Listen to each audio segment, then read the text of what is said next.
Hope you enjoy the video. The doctors had told him his diabetes might have come on even if he hadn't been overeating and overworking. But John knew that was nonsense. And as far as his kids were concerned, there have been a lot of news reports documenting the fact that American kids in general are heavier than they used to be. They just don't get the same amount of exercise as the children of previous generations. John could have resigned himself to the fact that his kids, like just about all kids today, are going to watch television, play video games, and eat junk food, whether he gained weight or not. But he didn't. Baloney, he said. It's all my fault, and I'm going to do something about it. In fact, I'm going to do a lot about it. And he did do a lot about it. John radically changed his diet and his lifestyle. He began ordering vegetarian meals on plane flights. He became a fitness enthusiast and ran several marathons. Although he ran rather slowly, as you might expect of a man in his 50s, he took pride in the fact that he always ran the course 3 times. On the day before the race, on the official race day,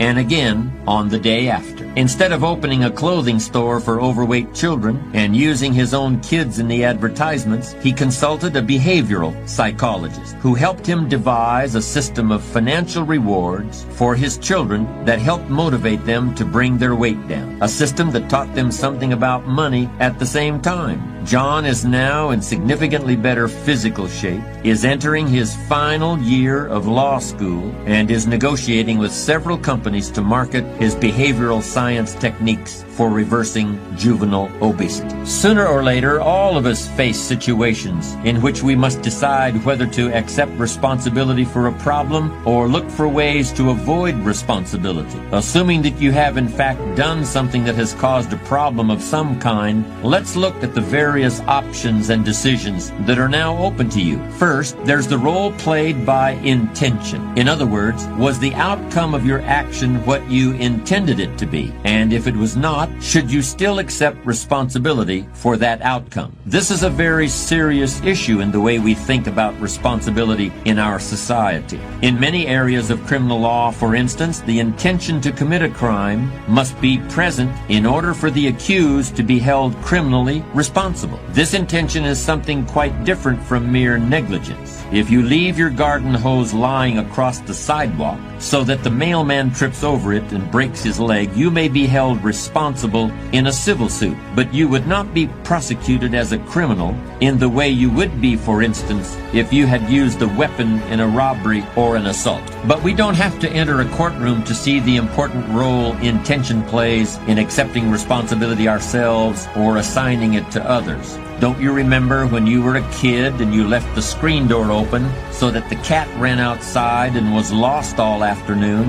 What did you say to avoid responsibility? You said, I didn't mean to do that. You said, it was an accident. As I pointed out earlier, there are lots of people who still use these childlike rationalizations well into their middle age. But if and when you decide you want to be an adult, you begin to see the whole question of intention as nothing more than another opportunity for excuse making, and you should refuse to participate in it. The great thing about excuses, and the really dangerous thing about them, is that no matter what happens, excuses are always there waiting to be used. Anybody can have an excuse for absolutely anything, and people have never been better at it than they are today. But the downside of excuses, even good ones, is that nobody really believes them. I don't care what people tell you, if you make excuses, they're going to know it, and they're going to think less of you. But if you refuse to rely on excuses, people are going to know that too, and they'll admire you for it. This is especially true in business. One of the classic examples happened about 15 years ago. A widely advertised healthcare product from a leading manufacturer was shown to be unsafe, and the company responded by pulling every single box off the shelves at a cost of millions of dollars. Was the company destroyed? Hardly. If they had done anything else, there would have been a tremendous loss of confidence, both on the part of consumers and employees. Instead, there was honest acceptance of responsibility for a mistake, and the public image of the company was dramatically enhanced. Contrast this with what happened recently to a leading manufacturer of computer chips. When a new microprocessor processor didn't perform up to expectations, the company made excuses. It was a minor problem, something that would crop up once in a lifetime, and so forth. Were these excuses valid? Maybe. Maybe not. But it doesn't really matter, does it? So many people use excuses, but nobody really buys them. In this case, the computer chip manufacturer finally took so much heat that they did replace the processors, which is what they should have done in the first place. An offshoot of the "I didn't mean to do it" excuse for evading responsibility is the "I wasn't myself at the time" excuse. This really deserves to be a category all its own, particularly since it's received so much attention in the courts, where it often occurs in the form of a defense based on temporary insanity or some other stress-related syndrome. A friend tells me about one day when she flew up from Texas to Los Angeles for a joint presentation that she'd be making along with a fellow from New York City. They had planned it all out very carefully over the phone. A lot of documents had been assembled, but they both knew that what really counts in face-to-face meetings is personal impression. On this score, my friend felt very confident about the LA meeting because her guy from New York City was an extremely charismatic personality. A burly and bearded man, always ready with a joke. He never wore a business suit, and his trademark outfit was a plaid shirt worn with the sleeves rolled up, a loosely knotted knit tie, khaki slacks, and loafers. His favorite expression was, "Let's get the show on the road," and he always said it with such gusto that he sounded like a 19th century wagon master starting a wagon train up the Oregon Trail. Most of all, he could sell refrigerators to the Eskimos. And of course it was all because he was so good at selling himself. You can imagine my friend's extreme surprise and deep disappointment when this usually energetic ball of fire completely dropped the ball in their presentation. When they met in the client's outer office, my friend could hardly believe what she was seeing. The guy from New York was just sitting there, almost like a lump. He had no energy left whatsoever, like every bit of vitality had been drained out of him. When the meeting actually got underway, he seemed to grow even more lethargic, while my friend was left trying to pick up the slack. She was puzzled and could see also the incomprehension on the faces of the people.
She'd traveled all this way to meet. Here was this big guy in a plaid shirt, all but slumped over like the mouse at Alice in Wonderland's tea party. Was anybody going to invest money in that man's ideas? He seemed about as dynamic as a sack of potatoes. As you might expect, it wasn't long before they were safely outside the building, and my friend wasted no time in asking what in the world was wrong. In response, this usually energetic man in his lumberjack shirt said something about jet lag. It was all because of jet lag, he explained. He just wasn't himself. The flight from New York had been just too much. He'd feel better in a day or so, but for the time being he was just not the man he normally was. He just wasn't himself. Well, it was all she could do to keep from laughing in his face. Here was a guy who looked like a wagon master leading settlers across the continent, and he was put totally out of commission by a first-class flight from New York City. What could she say? Jet lag? Is that the problem? She asked. Is that all? Well, not exactly, he replied. There is something else. Now she grew more concerned. Obviously, there was something deeply worrying this man. It could be anything. Maybe he'd been diagnosed with a serious illness, or perhaps someone in his family was ill. Maybe his house had burned down. Maybe he was in serious financial trouble. It's okay, she said, trying to sound calm for her own benefit as well as for her colleague. Do you want to talk about it? He nodded. It's sad. Well, I'm sure it is, but I'm also sure you'll be able to handle it. For the first time all day, he smiled a weak little smile. No, he said, you don't understand. SAD is an acronym for Seasonal Affective Disorder. As my friend listened with amazement, he went on to explain that his jet lag had been worsened by the effects of seasonal affective disorder, a mood disorder brought on by the short, chilly days of winter. You're out here in the West, where it doesn't really get all that cold, he concluded, sounding totally miserable. You don't really know.